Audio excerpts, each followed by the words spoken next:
Hello friends and dear student, तो फिर से आपका बहुत बहुत स्वागत है एक और नए वीडियो के साथ। आज की क्लास में हम पढ़ेंगे चैप्टर नंबर 8 त्रिकोणमिति ट्रिग्नोमेट्री का एक्सरसाइज 8.1 का क्वेश्चन नंबर 5 से। इससे पहले क्वेश्चन नंबर 4 तक मैंने करा दिया है। इसका प्लेलिस्ट बना हुआ है चैनल पे, आप वहाँ से जाके इसको देख सकते हैं क्वेश्चन नंबर 4 तक।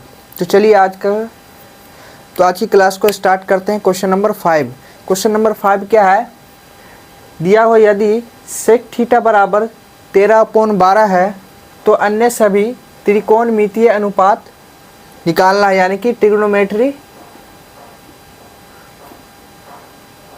ट्रिग्नोमेट्री रेशियो हमें निकालना है। सेक थीटा बराबर दिया हुआ है, बाकी जितना भी है बचा 5, तो पाँचों हमें निकालना है। देखें क्वेश्चन क्या है इसका।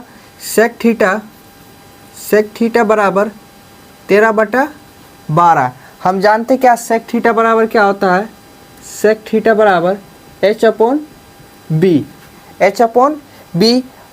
h यानी कि कर्ण बटा आधार, हाइपोटेनियस अपॉन बेस। देखेंगे, मान लीजिए ये एक ट्राइंगल है, ठीक है, जिसका एंगल क्या है, थीटा। हाइपोटेनियस कितना दिया हुआ है, h/b, यानी कि ये 13 क्या हो गया हमारा h और ये 12 क्या हो गया हमारा b। तो h का वैल्यू 13, b का वैल्यू 12, ठीक है। अब हमें क्या निकालना है, p का वैल्यू। तो p का वैल्यू कैसे निकालेंगे, पाइथागोरस थ्योरम से। पाइथागोरस थ्योरम क्या होता है, h² बराबर p² प्लस में b²। हमें p² निकालना है, तो हम लिखेंगे p² बराबर h² माइनस b², ठीक है। p² का वैल्यू ये आ गया, लेकिन हमें p का वैल्यू चाहिए, तो ये स्क्वायर इधर हट जाएगा, तो इधर क्या आएगा, अंडर रूट के अंदर h² minus b²।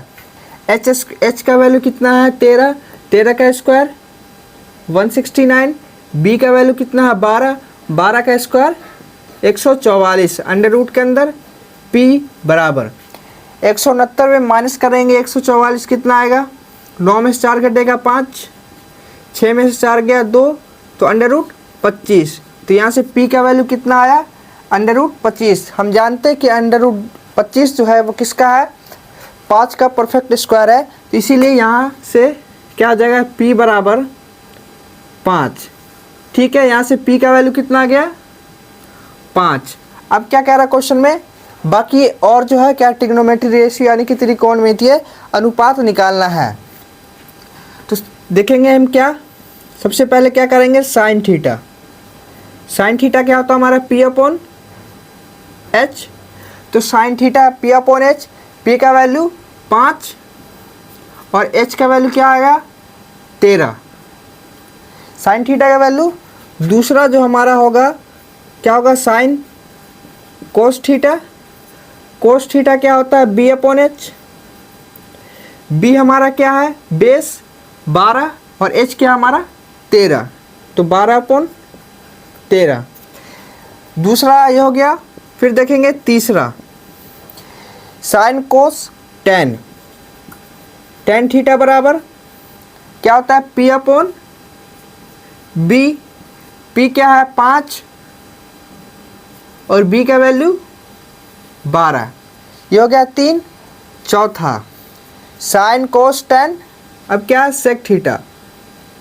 Sec theta का वैल्यू तो ऑलरेडी गिवन है, तो क्या निकालेंगे फिर, कोसेक थीटा। कोसेक थीटा क्या होता है, h/p। h का वैल्यू 12, p का वैल्यू 5, सॉरी h का वैल्यू कितना है, 13, h का वैल्यू 13। अब क्या बचा, कोट थीटा। कोट थीटा क्या होता है, तो b/p।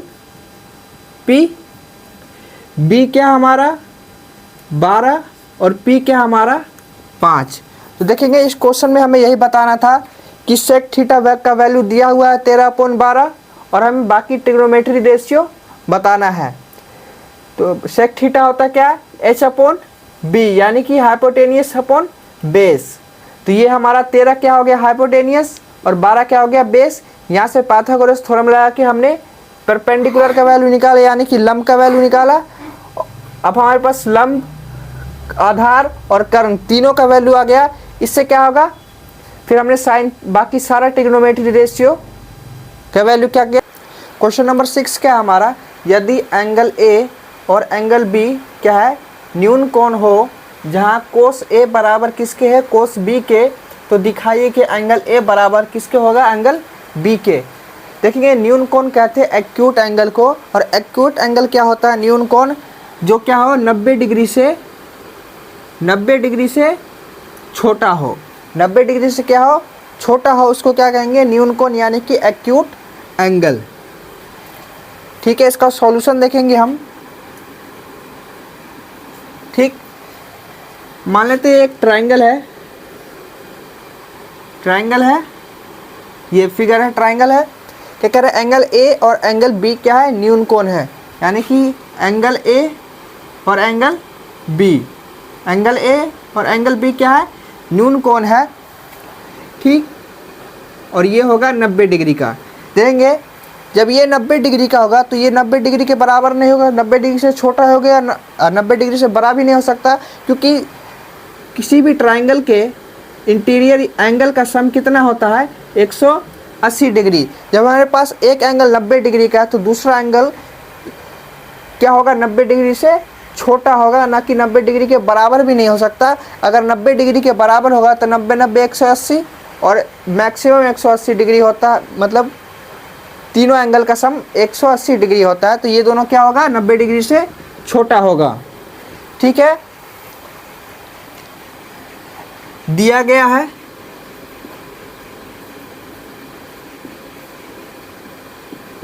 क्या दिया है, एंगल ए और एंगल बी, एंगल ए और एंगल बी क्या है, ये दोनों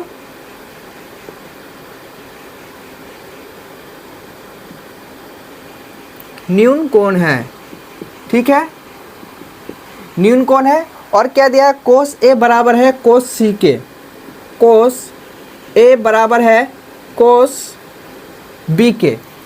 कोस थीटा बराबर क्या होता है, देखेंगे हम, कोस थीटा बराबर क्या होता है, साइन थीटा पी बटा एच, कोस थीटा बी बटा एच, बी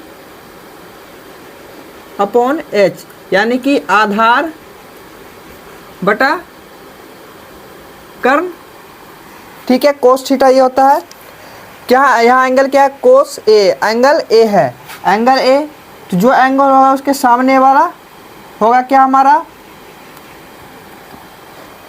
इसको मान लेते हैं एंगल सी। ठीक है, 90 डिग्री के सामने वाला एंगल साइड हाइपोटेनियस एच होता है, कर्ण, और एंगल के सामने वाला परपेंडिकुलर एंगल ए के लिए लंब ये हो गया, आधार ये हो गया। ठीक है, ये आधार हो गया, ये लंब हो गया एंगल ए के लिए। तो एंगल कोस थीटा का वैल्यू बी बटा एच, आधार क्या है ए सी, कोस ए क्या हो जाएगा ए सी अपॉन एच, यानी कि ए बी। ठीक है, बराबर कोस बी। अब एंगल क्या हो गया हमारा बी, जब हमारा एंगल बी हो गया तो इसके सामने वाला क्या हो जाएगा हमारा लंब, और इसके साथ वाला आधार। ठीक है, एंगल बी तो कोस बी, तो बी अपॉन एच, तो बेस क्या है बी सी, बेस क्या है बी सी, और एच क्या हमारा, तो ए बी। देखेंगे दोनों बराबर है, तो ए बी नीचे सेम है, तो ये क्या हो जाएगा, कट जाएगा, कैंसिल हो जाएगा, बचा क्या हमारा ए सी बराबर बी सी। क्या हो ए सी बराबर बी सी, हम जानते हैं कि किसी कोई भी ट्राइंगल हो, ठीक है, उसका ये साइड और ये साइड, यानी कि दो साइड आपस में बराबर हो, तो उसके सामने वाला एंगल भी क्या होगा, बराबर होगा। यानी इस साइड के का एंगल ये angle A, sorry angle B, और इस साइड के सामने वाला एंगल ए, ये भी क्या होगा, आपस में बराबर होगा। तो इसलिए एंगल ए बराबर होगा एंगल बी के। क्यों होगा इसका रीजन हम लिख देंगे, इसका रीजन लिखेंगे हम, जब किसी त्रिभुज में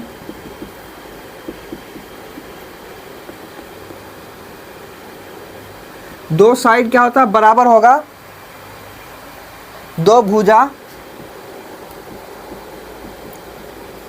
भुजाएं बराबर होने पर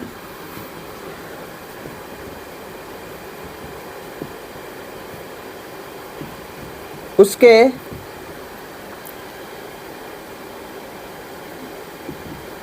कोण भी बराबर होगा। ठीक है, जब भी कोई त्रिभुज हो उसका दो साइड बराबर हो तो उसका जो एंगल होगा वो भी क्या होगा, एक दूसरे के बराबर होगा। तो इसलिए एंगल ए बराबर हो गया किसके, एंगल बी के। तो ये हमें बताना था, ये क्या हो गया, हमें ये हमने प्रूफ करना था कि एंगल ए बराबर है किसके, एंगल बी के।